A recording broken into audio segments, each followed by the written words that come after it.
त्यांना शुभेच्छा देणे कर्तव्य आहे. त्यामुळे शुभेच्छा देण्याचा इतका वेगळा अर्थ लगेच काढण्याचा काय अर्थ नाही. कटुता कमी करण्याचं आवाहन फडणवीसांनी केलं होतं पहिल्याच दिवशी विधानसभेमध्ये. आता विरोधकांनी एक पाऊल पुढे टाकलं असं म्हणता येईल. नाही, जिथे सरकारची भूमिका चांगल्या प्रकारच्या विषयासंदर्भात असेल तिथं विरोधक म्हणून आम्ही 100% त्यांना सहकार्य करू.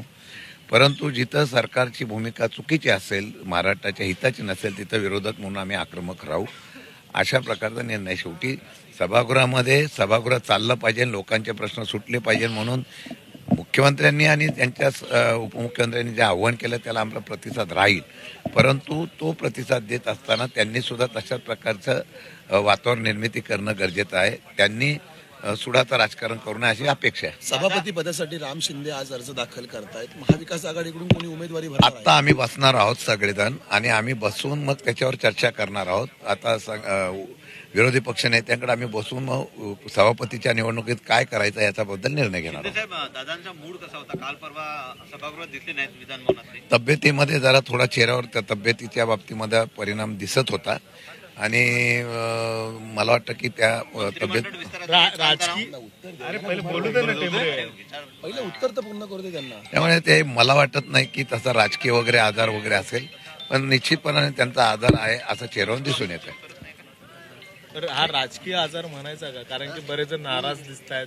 छगन भुजबळ तिकडे नाराज आहेत, वळसे पाटील काल निघून गेलेले आहेत. काल सरकारमधल्या तिन्ही पक्षामध्ये प्रचंड नाराजीचा या ठिकाणी सूर पाहायला मिळतो. आम्ही काही लोकप्रतिनिधी आमदारांशी बोलतोय, ज्या लोकांना संधी मिळाली नाही, जे सिनियर आहेत पण काही लोकांना डावलून काही लोकांना संधी दिलेल्याची नाराजगी स्पष्ट शब्दामध्ये आहे. समतोलपणा राखला नाही याची पण खंत आहे. संधी मिळेल अशी अपेक्षा होती पण तशी मिळाली नाहीबद्दल प्रचंड अस्वस्थता या ठिकाणी आमदारामध्ये पाहायला मिळते. भुजबळांचं एक प्रमुख कारण समोर आलेलं आहे की मंत्रीपद नको पण निर्णय क्षमतेमध्ये मला सामावून घ्या. इकडे आता वेगळा निर्णय घेण्याची भूमिका ते सातत्याने बोलत आहेत. पवार गटामध्ये तुमच्याकडे त्यांना निर्णय प्रक्रियेत सामावून घेतलं जाऊ शकतं का? संधी देईल का? नाही, पूर्वी पवार साहेबांच्याकडे असताना पवार साहेबांचं नेहमी बघितलं तर त्यांनी पक्षाच्या प्रमुख नेत्यांना नेहमी प्रक्रियेमध्ये समाविष्ट करून घेतलेलं पाहायला मिळालेलं आहे. सगळे नेते, अगदी भुजबळ साहेबांपासून सगळे नेते, त्यांना भुजबळ साहेबांनी काल स्वतःहून कबूल केलं की पवार साहेबांच्या बाजूला मी असायचो आणि शेवटी मी भाषण करायचो. ही प्रक्रिया त्यांनी मान्य केली. तशी पवार साहेब सगळ्यांना त्या ठिकाणी समाविष्ट करून घेत होते. आज तशा प्रकारची खंत त्यांनी व्यक्त केली असेल तर तो त्यांचा प्रश्न आहे.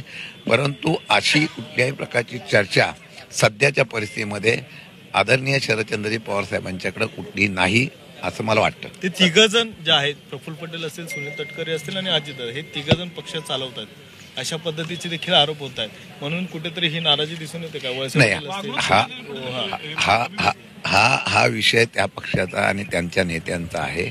त्यांनी काय करावं काय नाही करावं त्यांचा प्रश्न आहे, त्यांना विचारावं. चालेल. तर अजित पवार यांची तब्येत ठीक नव्हती हे त्यांच्या चेहऱ्यावरून दिसत होतं असं शशिकांत शिंदे यांनी सांगितलेलं आहे. मात्र आज अजित पवार येतील अशी एकंदरीत शक्यता त्यांनी व्यक्त केली आहे. अधिवेशनामध्ये कामकाजात येतील. त्याचबरोबर जी नाराजी सध्या सर्व मवियामध्ये दिसते आहे, महायुतीच्या सरकारमधल्या मंत्र्यांमध्ये दिसतेय, सर्व नेत्यांमध्ये दिसतेय, याबाबत सुद्धा शशिकांत शिंदेंनी सांगितलं की अस्वस्थता मोठ्या प्रमाणामध्ये दिसतेय. तसंच छगन भुजबळांच्या नाराजी संदर्भात सुद्धा ते बोलले.